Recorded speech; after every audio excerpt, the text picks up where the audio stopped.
Good afternoon, everybody. I'm Stephanie Russell. I'm the Economic Development Manager for Georgia Municipal Association and staff person for Georgia Cities Foundation.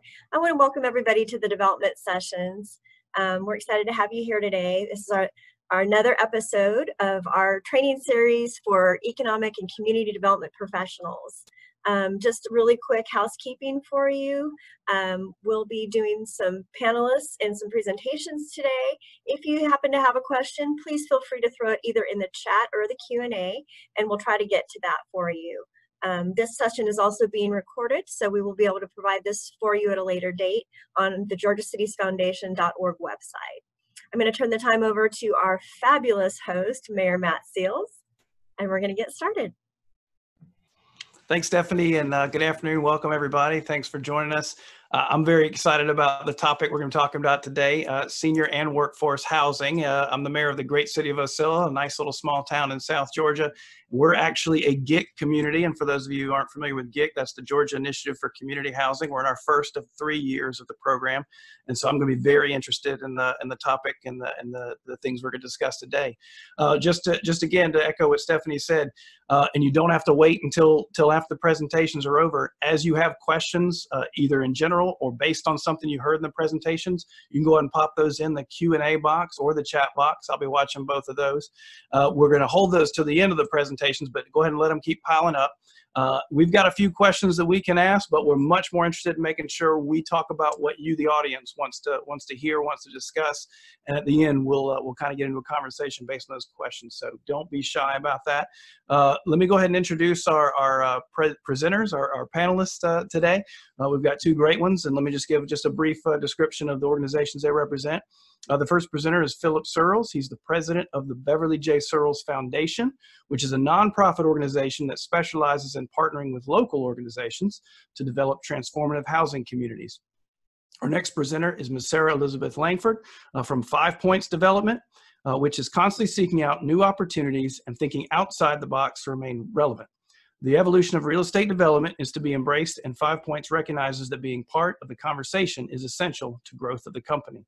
So looking forward to hearing about senior housing, also workforce housing, and you may think, well, housing is housing, but I'm sure if you're like me, you're wondering what the nuances and the differences may be as far as amenities and structure and how things go.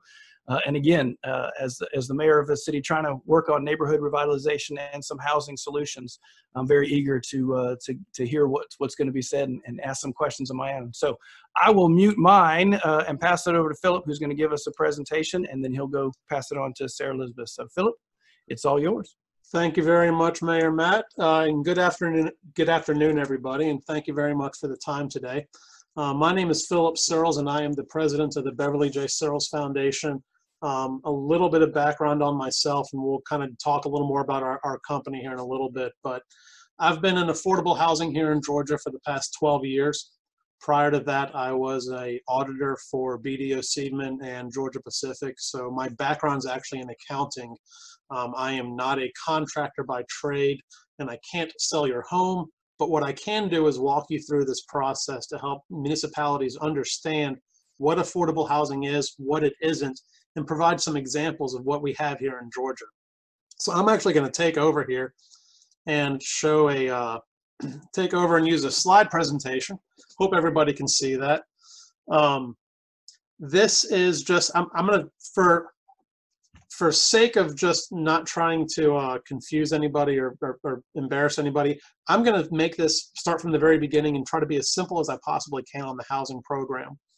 So the Housing Tax Credit Program, and what you see here obviously is Mercedes-Benz Stadium, and in the forefront you see the Legacy at Vine City, which is one of our newest developments that we opened up right in the heart of downtown Atlanta. This is a 105 unit senior facility that we are extraordinarily proud of getting this done, because this one took a lot longer than it should have. So to kind of start off with, the Housing Tax Credit Program was actually enacted in Congress in 1986, so it's been around for over 30 years now. This was as a replacement for public housing. Prior to 1986, the vast majority of affordable housing in this country was either done through a HUD product or through housing authorities known as public housing, and there is a difference between the two. But Congress decided in 1986 that the best way to solve the affordable housing problems in this country were to enable the private industry to actually find the solution. And so what they did is they created this program. Now, since 1986, here in Georgia, we've created over 165,000 units of affordable housing in Georgia. Since 2000, the state of Georgia has actually matched every federal credit to a state credit. And we'll talk about that in a little while. And just last week, the state awarded 37 new developments that will create an additional almost 2,600 units of affordable housing here in Georgia. Now, one of the neat things about this program is that we actually do get support from both sides of the aisle, which is rarely do we see the amount of support that, obviously Washington is quite dysfunctional. And so rarely do we see this kind of support from both bases. And we'll talk a little bit more about that as we go along. So how the program works, and the example I give to people is buying a house. So let's use the example that we're buying a $250,000 house. So if it's just, the average person, they're going to put down 10 to 20%. Then they'll get a mortgage for the rest of the value of the house. And then that mortgage will be the largest payment that they pay each month. Now, if we had that same house in the tax credit program, in this case, the owner, which is a developer like myself, are actually awarded tax credits by the state. And with those tax credits, I will sell those credits to a bank or an insurance company or an investor, and they put the equity into the deal. And that equity is going to end up being between 50 and 80%. So my financing is a lot less than the traditional route. Again, this is the same house. We're not talking about a different class of asset. We're talking about the exact same asset. But because the financing structure is different, we can allow to have a lower rent. Now, in return for getting those credits, we, as owners of affordable housing, can only charge a certain amount of rent to individuals who make a certain income. In Georgia, the majority of seniors, by the way, qualify for this program. So some people want to know, what does this mean for the community? Well, since we've been around since 1986, and since we've had a matching program from the state of Georgia since 2000, there's been a lot of research to kind of show the economic impact of these developments within our communities. So again, with the state tax credit implemented in 2000, UGA did a study, I think in 2009, 2010, that showed that for every dollar of tax credit financing the state has put in, we see $8.36 of incremental economic activity. And for anybody that wants to see, there's a link to the article below this. What that means is that for every dollar we're putting in, we're seeing multiples coming back into these communities. And how we see that is over a few different things. The first and the most obvious is we're creating a lot of jobs. In 2018 alone, this program supported over 265,000 jobs. That's both construction jobs, that's logistics jobs, that's the waitress in your community, the dry cleaners, the grocery store workers, people that are serving the people that are building these communities. And since this program was enacted in '86, over 400,000 households in Georgia have been served. We've created a significant number of not just the housing units, but also we've seen a lot of people turn in and get themselves out of these housing developments into traditional market rate housing. One of the reasons why we do this is not only do we provide a great quality asset to people, we also realize that a lot of people are rent burdened. In Georgia, nearly half of all Georgians who rent are paying more than half of their money towards their housing costs. What this program does is we try to get that housing cost down to about 30%. So where do we see that that additional money go? Well, that money, these are money that the residents are saving every month. They're putting that money into a savings account, to retirement plan. They're going out to eat in the restaurants in your communities. They're putting money in the tithing buckets. They're helping to get food on the table, put their kids, get school supplies for their kids, buy new clothes, go on vacations. It empowers the resident to be able to have more resources to do what they want and spend their resources in the communities they live in, instead of spending all their resources just to live in those communities. And as much benefit as the entire industry does, the demand far greatly outweighs the supply. Before COVID-19 this year, there was already a shortage of over 350,000 units of affordable housing here in Georgia. Now, the tax credit program, like I said, we created about 2,600 units last week, or were awarded, but on average, we only create about 10,000 total units, because there are two types of programs that these housing tax credits work under. The two together create about 10,000 units. Our current demand at the beginning of the year was 350,000. I think all of us that have looked within our own communities see that there are people that used to live near the margins, but now are definitely living within the margins, and they can't afford their housing costs anymore. They're having troubles putting food on the table, or having, even if they have a room to put that table in anymore. So what we see is that the demand for this product is massive. And so what we've tried to do is as developers, we've been working as a coalition with the state and the federal government, trying to provide more resources to create more housing units.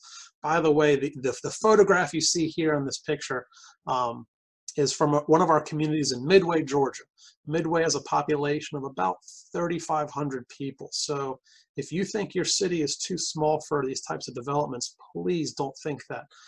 We have developments that go in everything from downtown Atlanta to very small villages and communities, because the state really wants to see an allocation of resources broadly across the state. They're not going to try to put them all in just the major cities.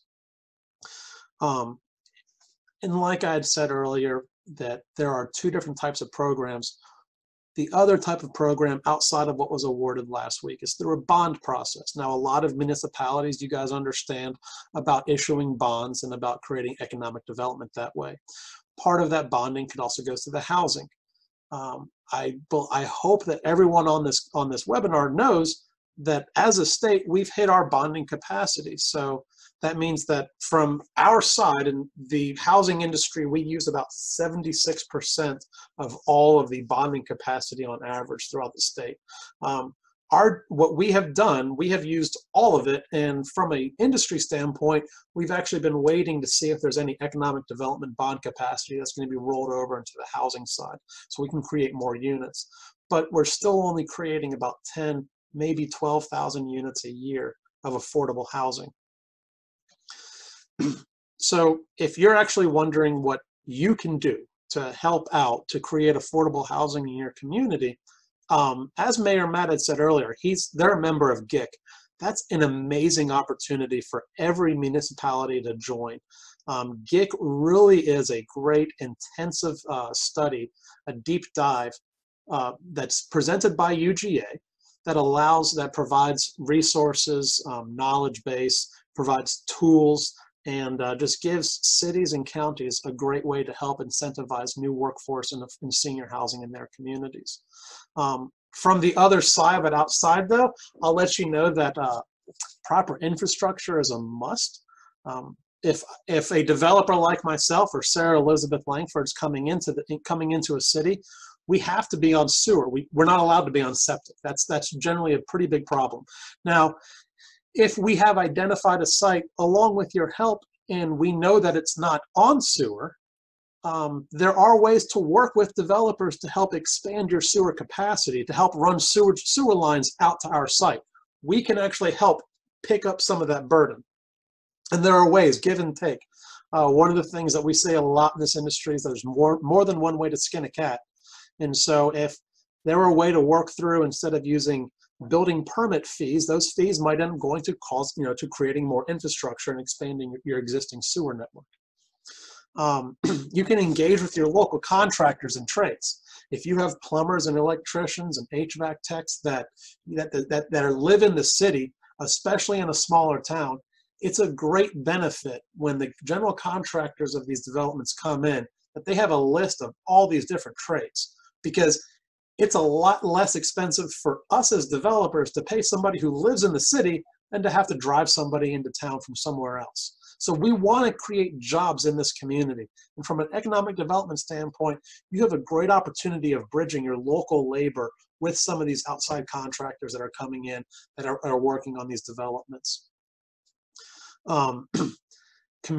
Working with community leaders to create support for affordable housing is a must.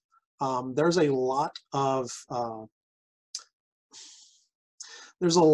just unknown about this industry. A lot of people think that affordable housing is subsidized housing, and it's really not. Affordable housing, what we do here in this tax credit program is we provide incentives to the owners, to us, the developers. That's how the program works. Subsidized housing provides an incentive, pays for the tenant-based portion. It's almost like they're the exact opposite sides of the spectrum when it comes to providing affordable housing. They're not mutually exclusive, though. That first development we talked about in the Legacy at Vine City, that property is 100% supported by Section 8 vouchers, traditionally what are known as Section 8 vouchers. Now, that's not something that developers have to do or even look for it in a community, but it is something that if the city is open and available and has the ability to bring those in, then that can help, but it's not needed. And it's nothing that we're actually looking at from the very beginning. So working with, and we are a 501c3, so I'm just going to say working with local churches and other places of worship is a great place to start. Get backing from the public that we need more affordable housing in the communities, and there'll be less opposition when it comes to a zoning rehearing. Because there are times I have been run out of some of our great cities here in Georgia with pitchforks and torches because people thought that we were busing individuals into their communities. We're not. On average, for our senior communities, 75% of our residents live within 10 miles of those communities. The other 25% are seniors who are moving in from out of state. Those are generally the adult grandparents of adults that live in your community that want to be close to their grandkids. So these developments very much mirror the larger community as a whole. Another thing we can talk about, another thing that is very beneficial for developers, to help streamline your zoning ordinances, to provide incentives for higher density housing that affordable housing generally requires to make these deals work. Spot zoning is good when you're able to do this, but it's also the larger benefit is to create and incentivize affordable housing as a holistic approach of changing some of your zoning laws. Working not just with community leaders and places of worship, but working with some of your local banks. I'll tell you right now, not only at every community do we have our operating accounts that are going to be held at one of the local banks. If I'm able to get a low-cost loan from a local bank, that's a huge benefit for the development. It's also a big benefit for the local community because it provides, again, another way that every dollar coming in is hitting that community multiple times. Another big thing that I think a lot of municipalities don't even realize is that if you already have some ideas of working on upgrading parks or libraries or streetscapes, you can help tie that to one of these housing developments. Bringing in third-party investment, or what we call an off-site improvement, can really help benefit the chance that a developer actually receives a successful award and can build that development in your community. To take a step back here for a second, of the 37 or 2,700 units that were approved, I believe that represented over 27 deals this year that were funded from the Georgia Department of Community Affairs. There were 94 applicants this year. So about 1 in 3, less than 1 in 3, are the ones who are getting awarded. So it is a very competitive process. And so developers are very eager to see wherever we can try to make the deal better towards the state to make that the state wants to incentivize or to award credits for your development in your community. And again, the last thing, work with the Department of Community Affairs. If you want affordable housing, let them know. Not only will they have great resources outside of just these housing tax credits, they also have the keys to access some additional funding like home funds, which are a very low-cost loan that us housing developers use. They can also turn you on to developers. The Georgia Department of Community Affairs has done an amazing job in our state to help create a community of extraordinarily talented and qualified housing developers. As an example, this picture here, the Ware Hotel in Waycross, Georgia, isn't one of my deals. This was actually done by a gentleman named Bill Gross, who lives, I want to say down near Waycross, but W.H. Gross Construction Company, and you'll see another picture of their deal here in a minute. Wonderful developer. I have nothing to do with them, but I know that they do a great job. And here are some other developments. All of these are affordable housing developments here in Georgia. None of these are actually done by the foundation. I just want to show out that while we are part of this community of really strong developers, we're not the only one. Represented in these pictures, you have some great large developers like Columbia Residential and Walton Communities, some really good mid-sized developers like One Street Residential, and some excellent small developers like Tapestry Development and again W.H. Gross Construction. And these are just a few. This is just scratching the surface. I could probably talk for hours about how the different developers in the state of Georgia, how good a lot of them are. And since I am presenting, like Mayor Matt had made a comment of, I also want to talk about some of our deals that we have done. So these are photographs of different communities that the foundation has done. Again, every one of these deals here is affordable. These are all properties. Most of these are senior housing deals. A lot of these are put in places, you know, a lot of these are in the Atlanta MSA with the sole exception of that bottom left-hand picture. Again, that's our property down in Liberty County and in Midway, Georgia, which we absolutely love this community. I actually love it so much I named the road after my first son. So a little bit more about who we are and what, you know, about the foundation. Like I said, I've been doing this for about 12 years now, but I'm really not the only one doing this. And this is a family business. My father and my uncle founded this company in 2007. My father's actually, David Searles, has actually been in the Georgia real estate market since 1974 as a commercial broker. And my uncle joined and moved down here from Maine in 1975 to start building houses. In the 1990s, they actually started working for Sunrise Senior Living, which is the nation's fifth largest assisted living developer. And while they were doing that, they felt like it was a great product, but they really felt a calling to help more people and to develop for a broader range of individuals. And so in the mid-90s, my father and uncle told Sunrise that it's a great thing, but they're going to split their ways and head off on their own to do affordable housing. And we've been doing affordable housing now for a little more than 20 years. A lot of times we partner with other people, housing authorities, other nonprofits, or even for-profit entities, because we see that, you know, everybody has a great opportunity, and there are a lot of people that really want to create a wonderful experience for the people we're serving, which are the residents within our communities. Now, and while a lot of my communities are in urban centers, rural developments can make a huge difference. Like I said earlier, the Department of Community Affairs really does like to make a fair allocation of resources across the entire state. So if you're in a community that's never had a tax credit development done before, you stand a really good chance of actually being able to get a deal done, especially if you talk to the DCA about wanting a deal within your community. And again, they can also help turn you on to financing alternatives like using home funds or USDA funds. And like I said, if you have identified a developer, you can work with that developer early on to identify other ways to help make a development advantageous for your development. The last thing I really want to stress is these communities are affordable. They're not poor. Like I said, this is a financing mechanism, not a construction mechanism on how we make them affordable. The construction is top-notch. We're going to hold on to these deals for 15 or 30 years or longer. So we want to create these communities to the best of our abilities. We want to maintain them to the best of our abilities.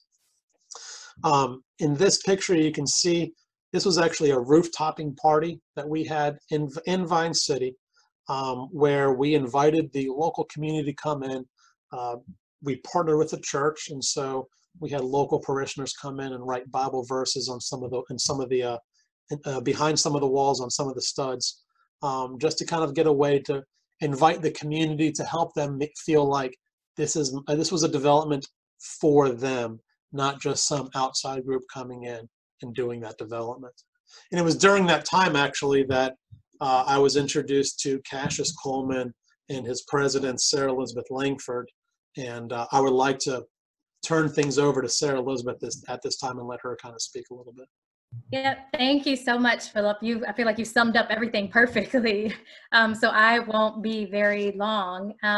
You know, I'm originally from Atlanta and then went to law school in DC, and then had the honor of starting my entrance into the affordable housing industry with National Church Residences, and really was just blessed to be able to enter this complex industry with such a well-respected company and really learn. So worked there for about 10 years and really was able to see the positive impact that affordable housing has on individuals and on communities. So then led to Cassius and I starting 5 Points Development, which is our own small development firm.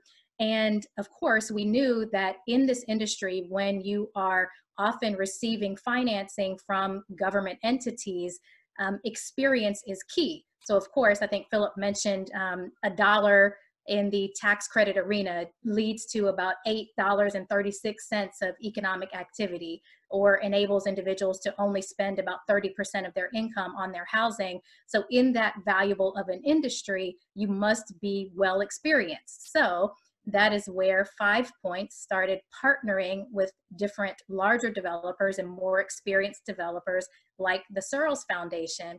And that has really, really been a great key to our success. And we still are, you know, teeny tiny beginning developers, but it's really been awesome to partner with more established developers who are established in the tax credit community and well respected, and enable us to begin developing our own experience. So eventually we will be able to do deals totally on our own. You know, we talked about things that cities and municipalities can do to encourage developers to create affordable housing communities. And I'll speak a little bit about the city of Atlanta just because I'm familiar with the city. And recently in Atlanta, there was inclusionary zoning passed in some areas that requires a certain percentage of affordable housing in certain areas. And developers can choose 10% at 60% AMI or 15% at 80% AMI. Different affordable housing units have to be different unit sizes. So not only all 1 bedrooms, but a variety of different unit sizes within buildings. The affordable units in a community have to be spread all throughout a building. So not just on the bottom floor in one corner area. In the city of Atlanta, there's also a program that if you use any amount of city funding, you are required to have some percentage of affordable housing units in your development. So that means if you receive, Philip mentioned home funds, which is a city source that cities often provide, you are required to then have a percentage of affordable housing units. So I guess another thing I'll speak on is just the importance of any developer who is going into a community, developing a real sense of partnership with the local community, the residents there, the organizations there, the elected officials there, just to ensure that your vision really fits with what the community wants and desires, and you develop that sense of trust, because often I've experienced communities that really are afraid and nervous about new developers and new businesses coming into their neighborhood and into their market. And so developing that partnership with the community has really, really been key. And I think that's about it. I'm excited to be on this panel and look forward to just kind of having a discussion and answering any questions that I can. Hey, thank you, Sarah Elizabeth, and thank you, Philip. And as we kind of get, it was actually already a question there, and Philip, you already saw it and must have clicked on something and said you want to answer it. So I did. I would love to. Yeah. So waiting list. Let me read it for everybody just in case. So the question that came across was, are you seeing long waiting lists at your properties? And so yeah, long waiting lists. Depends on your definition of long. So we opened a property in July of 2019 in Mableton, Georgia. It was 104 units. We had a 1,600 person long wait list. That was pretty long. I've got a property in Gainesville, Georgia, where we just opened up this month, and we started off with about a 250 person wait list for 76 units. We have never opened a community that doesn't have at least 50 people on a list, and we don't have a single community within our portfolio that's full that doesn't have at least 200 people on a list to try to get in. Let me ask kind of a follow-up question. That you, with 1,600 people that immediately want to be on a list for one of the properties, you already referenced that. I think you even used the number 75% of the percentage. 75% of the folks you are providing housing for are people who are already in the community. And so this isn't meant to be a critical question, but I'm looking at it as kind of the law of unintended consequences. If you had 1,600 people, and Mableton's a lot bigger than Osceola, but if you had 1,600 people ready to move into one of those, most of them already there, are there, I guess, some side effects of their fleeing properties? They're upgrading. I'm certain of that. Does that create an issue that a community needs to be ready to take on, as far as, okay, now you've got some abandoned properties that may have been fixed up along the way, but now they're going to kind of create some maybe code enforcement issues or things like that? And that's not to say at all don't do it, but be prepared to deal with this side effect and be proactive about it. So I would say what this type of product enables is that we're actually opening up housing stock in some communities. So some of our smaller towns might not actually have any new housing starts in those communities, but are creating jobs. You know, I know Irwin County is actually a growing county down in South Georgia, and you guys are creating more and more jobs down there, but there's not as much new housing stock that's being opening up. So what the housing tax credit program can do is that it will actually open up new housing stock for younger families, new employees, people who are moving into the community, an opportunity to buy a home within the community. Rarely do we see somebody owning or abandoning a house to move into one of our communities. There's a few problems associated with that. Obviously, one is they now own an abandoned property, and that's kind of a difficult thing for people to kind of maintain.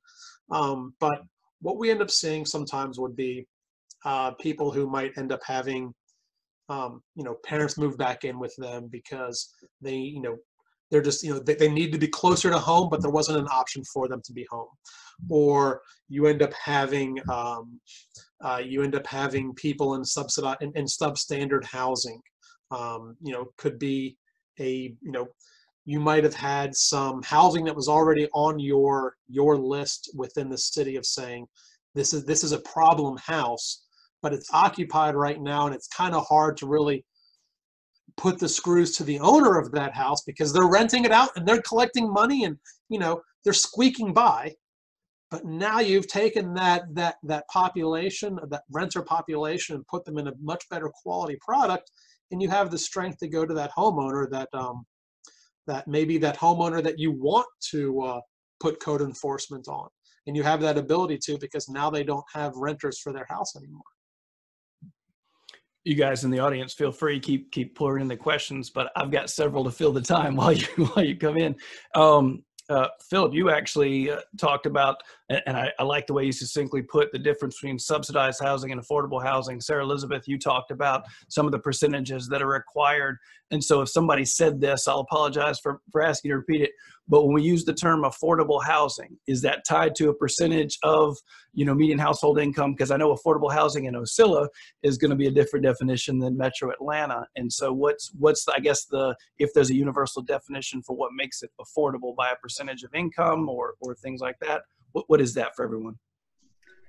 That's a great question. I look at affordable more as a general term, and simply affordable is when policies in a local jurisdiction have enabled construction and operating costs to be lower, so that then operating that housing is therefore able to be more affordable. So I don't tie it with any specific percentages. Philip, do you?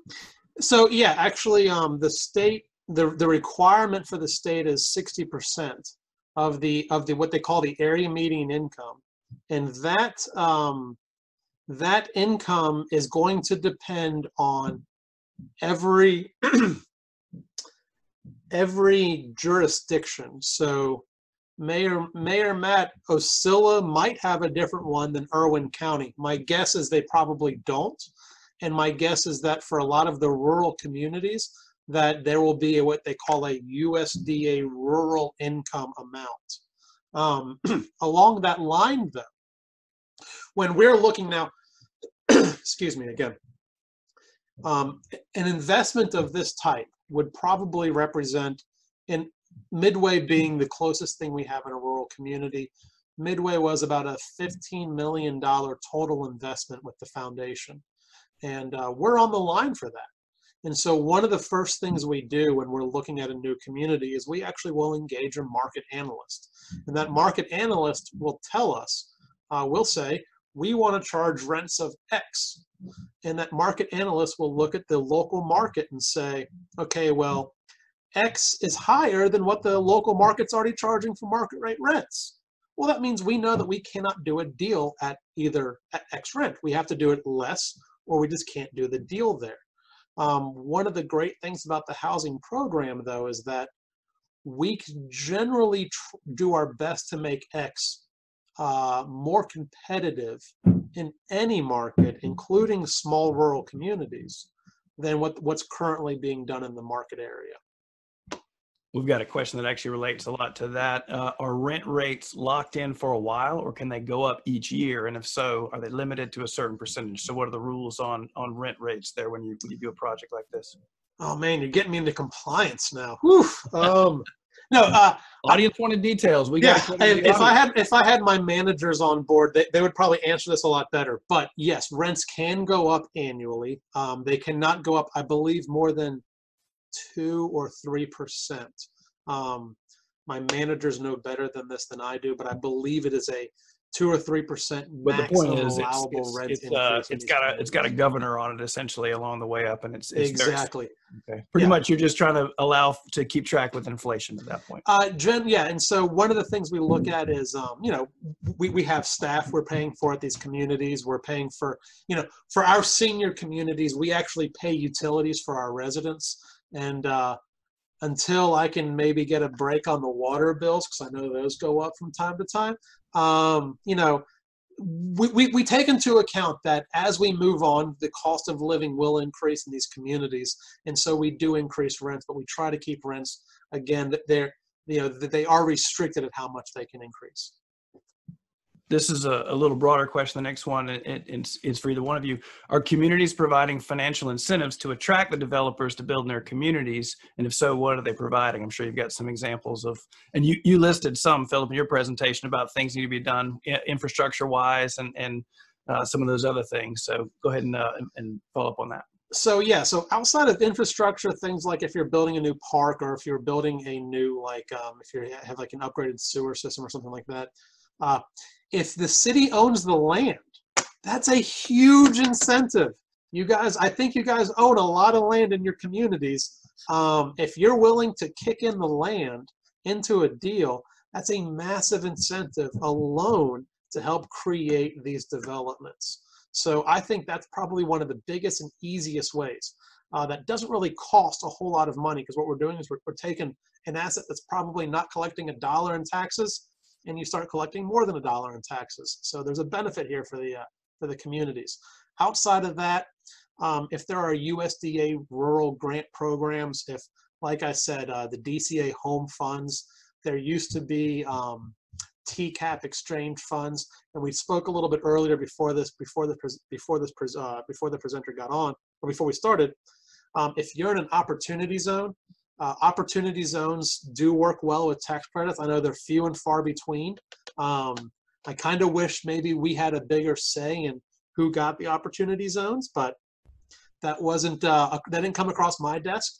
But that's another incentive you can look into. And then also, I think we mentioned things like home funds, or similar to low interest loans, or waiving some fees like building permit fees, or expediting different permits to just try to make the process as smooth as possible for developers, because we all know sometimes waiting for permits and how difficult that can be. And then also, Philip and I are working on a development now, like in Union City, and just having a real trust and partnership with those local officials, like the mayor of whatever city, Mayor Matt, I'm sure it just makes things so much easier, and being able to bounce ideas off one another. I know we had a meeting with the mayor not too long ago, and he was providing great input about what community space the local residents in that community would prefer. And really giving that input. So just that partnership and that receiving that input and being open to that input from the local jurisdiction is so important also. Yeah, Sarah Elizabeth brought up a really good point here that, there are multiple ways to develop these communities, and we have the flexibility at an early stage to really craft a development that the city wants to see. There are opportunities where we can actually create spaces that's not just for the benefit of our residents, but for the benefit of the community as a whole. So that, working with that developer, you really can help try to incentivize things that the city wants to see as a benefit. Maybe it's creating space for a local food pantry, or running having the space for an after-school program, things like that. The next question coming through the chat is have you seen projects in Georgia? Mayor, can I interrupt you? Yeah, go ahead. Well, Philip just basically said this, but specific to workforce housing, we all know that for moms and dads, some issues sometimes is childcare. So Philip, I'm thinking of a project that we're working on where one of the retail spaces in the community will be designed for an early childhood development center, just to ease that burden for working residents, who are trying to get to work and make sure their kids are well taken care of and in quality programs. That'll actually be a perfect segue to what I was going to add to this next question. Thank you, Sarah Elizabeth. So the question in the chat here is, have you seen projects in Georgia that use tax credits for scattered site projects? For example, if a city or county is trying to build multiple homes in an area, and the question says, I've only heard of tax credits on multifamily. And I wanted to add this from my question on this for Asila. I'm much more, I think most of us are more familiar with a multifamily projects for rental. But Philip, one of your examples early in your presentation was this $250,000 home. And I know the developer is very often the buyer, but I wasn't as familiar with projects like this where you use tax credits to encourage home ownership. And that's something in my community I'm very interested in. And really, this is where I want to tag on, Sarah Elizabeth, what you just said. But it sounds like this goes beyond residential, and everyone's thinking of it as residential, multifamily apartments. A developer comes in and has to run it for the 15 or 20 years, and it sounds like there's a lot more possibilities than that. So scattered sites are definitely achievable. They're a little more difficult than a traditional like single site development. The state definitely has in place mechanisms to allow for scattered sites. What you might end up seeing would be like a 12-unit facility here, an 8-unit building there, kind of over an area. Now, on the single-family housing side, I would encourage everyone in attendance to look into the Macon Housing Authority. The Macon Housing Authority is one of the most dynamic and progressive housing authorities in this country. They have done a program there where they did a rent-to-own, I believe, a rent-to-own single-family housing structure. So if residents were living in these communities for those 15 years, at the end of those 15 years, because the way this tax credit program works, again, when we are given tax credits by the state, we have to then attest for 15 years we're following the rules. At the end of those 15 years, there are a few options that developers can do. The most common option is to re-syndicate, start the whole thing all over again, bring new tax credits in, fix up the entire property, not just lipstick on a pig, but like a $40,000 a door type of renovation, put everything brand new type of renovation. The Macon Housing Authority did such an amazing development where they created, I believe it was like 80 single-family housing units that have been for rental, that have a rent-to-own program, so that by the end of the 15-year period, the people who live there have a down payment for that house, and that house is affordable. I hear so much good stuff about Macon Bibb housing. Oh, yeah, they are amazing. Really important also. So it makes these developments, because they're so complicated, it's that much better to be able to work with elected officials or housing authorities who really are innovative, because sometimes that's what's needed. You know, I think about projects I've done where we layered so many different layers of financing, and the only reason we were able to is because we were working with you know, authorities who were really innovative and out-the-box thinkers.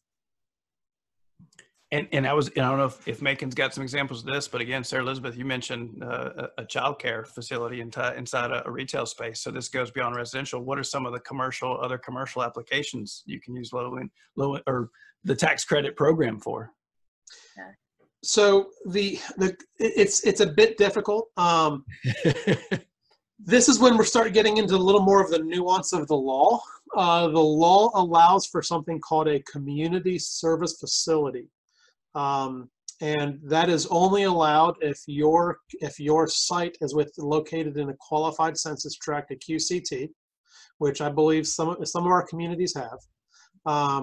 We've actually worked with Sarah Elizabeth and Cassius on a deal to provide a community service facility in a senior deal, but the state of Georgia is the Department of Community Affairs, because of the burden that there is by creating these facilities, it's been a little more difficult to get them through. The rule though states that the facility to be open to the public has to serve a population at 60% of that area median income. So we're still serving people that qualify for the program, and it's got to be a community benefit. So you know, I can't open a bar, but we can do, like Sarah Elizabeth had said, a child daycare service, senior daycare service, community space, food banks, things like that, things that provide a community benefit. So it's, you know, sorry, yes, Sarah. Well, I was going to say, you know, sometimes that's extremely valuable in the tax credit application evaluation process. I remember another project I worked on long ago, and we were going after points that were like innovative project points. And so we partnered with the local hospital and put a telemedicine doctor's suite in the property. And that was a senior facility, and just, you know, made it so much easier for those seniors in that development to have a nurse or doctor suite right there on their property. And then of course that benefit the hospital, because occasionally they would have seniors going to the emergency room for minor issues, or sometimes just because they were lonely, you know, and needed individuals to talk to. So it was innovative, and that was some years ago. But it's cool to see developments like that just kind of benefit the local hospital or area around the community, and then also the actual residents. On the and I actually am doing this with the city of Osceola. We're like, as I said, we're Get Community. Actually, I just had a meeting last night with some church groups. We're doing our housing assessment, which is part of that program. So we're going to go around and we're going to do an assessment on every single residence in Ocilla. But help me, tell me once I have that information, how do I properly assess what my needs are? Because all these programs sound amazing. Oh, I can get some of the properties you just showed us. I want those pictures in Ocilla. But I don't know which ones are most appropriate, and how do I help assess and determine that for my community? So I think Sarah Elizabeth and I would both highly recommend Bleakley Advisory Group. They are an organization here in Georgia that they help municipalities create redevelopment plans, revitalization plans, and LCIs, known as Livable Community Initiatives. There are some hoops to jump through. You'll have public engagement hearings and things like that.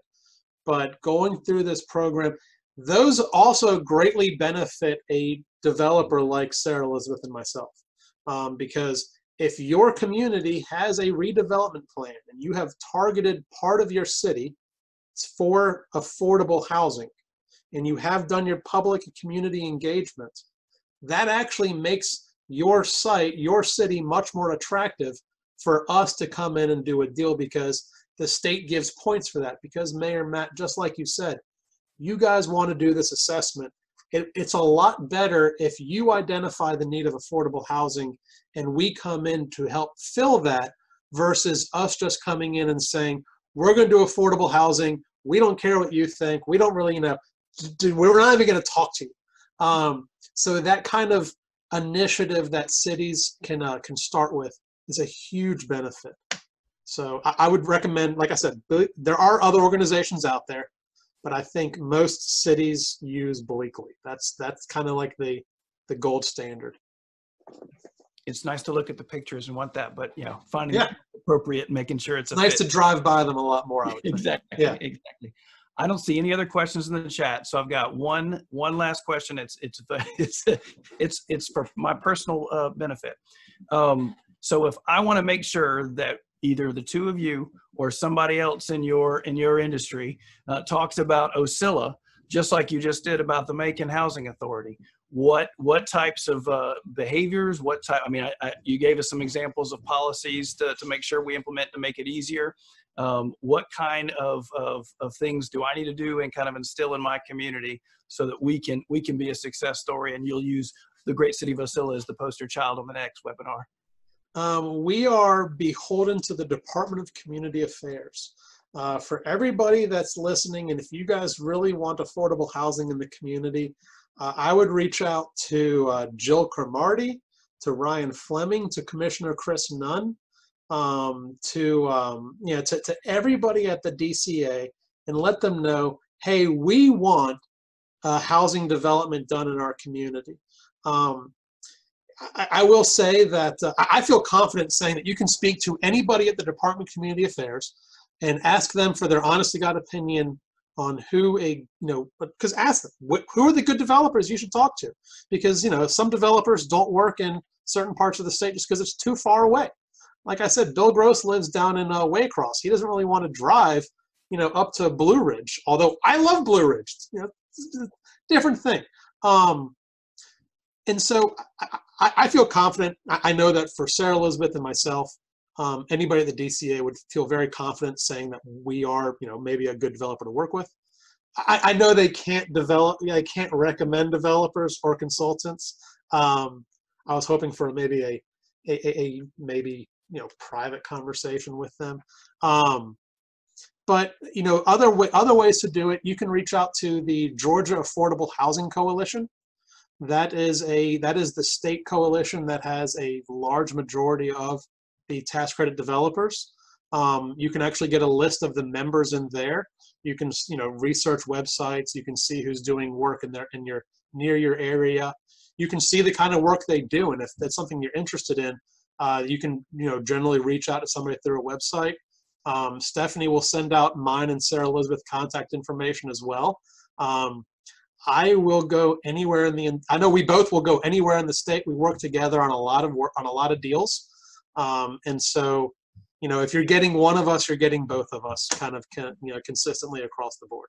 And then also, Mayor, I can put you in touch with individuals who have really been a core part of implementing specific policies that kind of make these jurisdictions innovative. Like, for example, we mentioned Macon, and I think they have what's called a private enterprise agreement. And that's basically like a partnership between a housing authority and a for-profit developer that enables the housing authority to be a participant in the development, so that then property taxes are either waived or decreased greatly. So just specific policies like that. Earlier I mentioned the inclusionary zoning in Atlanta and providing incentives to developers. So maybe we could have another panel on some of the policy makers who really have been instrumental in those specific policies. I was talking to Councilmember Andre Dickens about his inclusionary zoning that he worked with the apartment community and the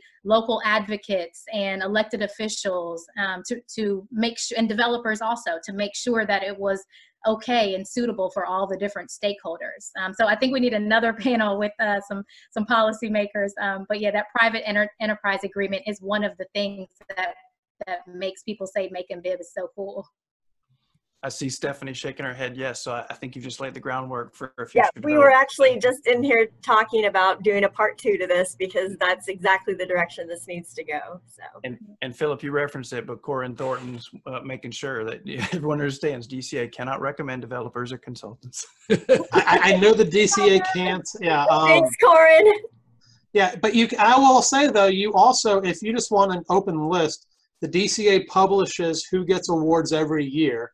And so that's another way to take a look at, which developers are actively working in this state. So that's another resource you can go to and look at. Well, thank you both. I think we got it right down to an hour, just like we were supposed to do. So Sarah Elizabeth Langford and Philip Searles, thanks so much for presenting, for answering questions, for giving us some great information. And to close it out, I'll pass it back to Stephanie. Yes, thank you, everyone. And thank you, Mayor Matt. We always appreciate you moderating our development sessions. It makes it very interesting, and you always have great commentary and questions, and we really appreciate your assistance with this series. It does sound like we might be pursuing a part 2 to this, talking about developer-friendly codes and some of the ways we can utilize leverage city assets for that. So stay tuned for that. But in the meantime, thank you so much for participating. And once again, this has been recorded, and we will be presenting this on our georgiacitiesfoundation.org website once we get it all tidied up and ready to roll. So thanks again. Have a great afternoon, everybody.